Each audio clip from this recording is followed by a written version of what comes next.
Assalamualaikum warahmatullahi wabarakatuh. Saya Esa Novita Nurhasana, mahasiswi pendidikan luar biasa tahun 2017, Universitas Negeri Yogyakarta mempersembahkan pengembangan video menu pendamping ASI sehat untuk bayi dan balita di masa pandemi sebagai program utama dari KKN Terintegrasi Merdeka Belajar Kampus Merdeka Juli sampai Desember 2020. Jangan lupa like and subscribe konten ini ya untuk dukung saya. Selamat menyimak. Sekarang kita masuk ke pembahasan yang kedua, yaitu pola makan bayi dan balita. Para ibu sering mengeluhkan kesulitan makan pada anak, bahkan dapat membuat stres apabila anak selalu menolak setiap makanan. Aksi tutup mulut pada anak sangat sering terjadi. Banyak hal yang menyebabkan anak menjadi malas atau menolak makanan, mulai dari tidak cocoknya masakan, perubahan tekstur makanan, kurang variasi menu setiap hari, tidak adanya contoh pola makan yang baik dari orang tua, atau karena faktor psikologis. Oleh karena itu, penting bagi orang tua untuk mengetahui pola makan anak, meliputi apa makanan kesukaannya, variasi makanan, kondisi seperti apa yang membuat anak mau makan, dan berikan contoh makan yang baik. Berikut beberapa tips bagi orang tua untuk membuat anaknya tertarik makan.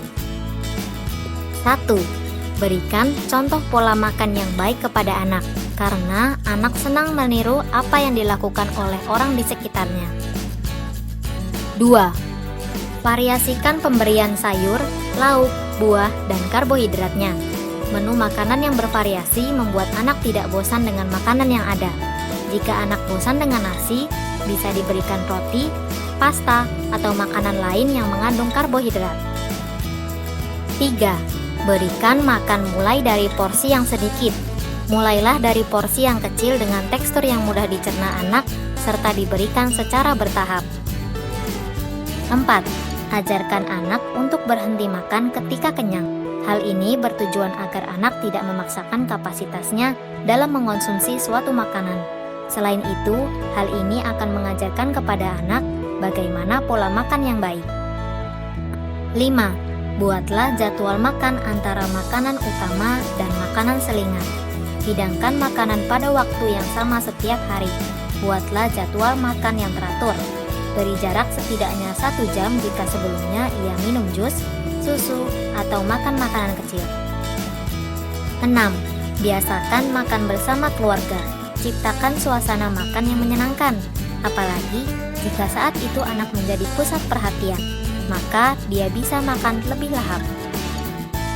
7. Berdamai dengan si pemilik makanan. Hormati selera makan anak karena mereka juga memiliki makanan kesukaan. Jangan memaksakan anak untuk makan makanan yang tidak diinginkan. 8. Tawarkan variasi makanan yang menarik dan lakukan dengan cara yang menyenangkan. Jangan mengganti makanan pokok dengan susu, camilan, atau jajanan. 9. Berikan menu-menu baru sehingga anak bisa merasakan berbagai macam jenis makanan dan tidak terpatok pada makanan yang itu saja. 10. Jadwalkan pengenalan makanan anak sejak ia dikenalkan MPASI, sehingga anak mengerti tentang rasa lapar dan ritme biologisnya akan lebih teratur. Hal ini akan membuat anak terpola dengan kebiasaan makan yang baik. Berikut adalah contoh jadwal makan bayi dan balita. WHO merekomendasikan agar bayi mulai mengonsumsi makanan tambahan sejak umur 6 bulan sebagai tambahan ASI. Frekuensi pemberian makanan adalah 2-3 kali sehari untuk anak usia 6-8 bulan, bertambah menjadi 3-4 kali sehari untuk usia 9-11 bulan, dengan tambahan makan selingan 1-2 kali sehari atau sesuai dengan kebutuhan. Catatan harian makanan bayi. Pada saat bayi diperkenalkan makanan pertamanya, catatan harian ini penting untuk mengetahui makanan apa yang cocok bagi kesehatan bayi dan tidak menyebabkan alergi atau konstipasi. Aturan 4 hari atau 4 days rule adalah cara pengenalan suatu jenis makanan baru pada bayi selama 4 hari berturut-turut. Bila terjadi alergi atau bayi belum mampu mencerna makanan tersebut dengan baik, maka dapat diketahui pemicunya.